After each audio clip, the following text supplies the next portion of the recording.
यह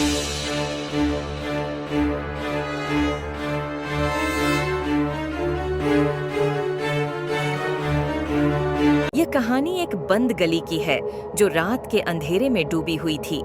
एक गहरी चुपचापी सांस और खामोशी में वहां एक पुराने मकान का दरवाजा अकेला खड़ा था।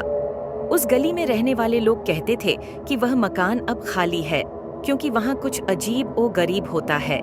रात के समय वहां अनदेखी आवाजें आती हैं और कुछ शादियां भी हुई हैं जो सब बताते हैं कि वहां पर भूत हैं।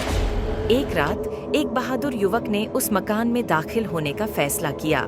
उसके दिल में बसी उसकी निराशा ने उसे उस अनजाने से मुकाबले के लिए बढ़ावा दिया। मकान के अंदर का माहौल सूना हुआ था। अंधेरे ने उसकी दृष्टि को भिगो दिया। उसने एक कमरे का दरवाजा खोला और अचानक एक अजीब सी छाया उसके सामने आई। वह छाया बड़े बड़े आंखों से उसे देख रही थी, जैसे कि किसी अनजाने की नजरें उस पर डाली हुई हों। वहां से आने वाली आवाजें उसके कानों में गूंज रही थीं, जैसे कि कोई बोल रहा हो। बिना किसी चेतावनी के उसके पीछे से बंद दरवाजे एकदम से बंद हो गए।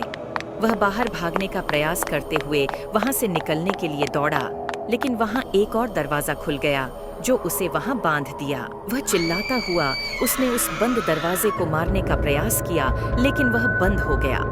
अंत में वहां की अजीब सी आवाजें बढ़ गईं, जो उसके दिल की धड़कन को उसके सीने में महसूस होने लगी। वहां से वह निकल भागा, पर उसकी राह में फिर से वह बंद दरवाजे के सामने आ गया।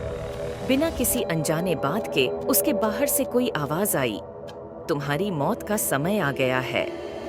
उसकी चीख पूरी गली में गूंज रही थी, लेकिन उसकी कोई मदद नहीं आई। उस रात उसकी चीखें गायब हो गईं, लेकिन वह अजीब सी छाया के साथ उस मकान में फंस गया था जो कभी भी उसका पीछा नहीं छोड़ने देगी।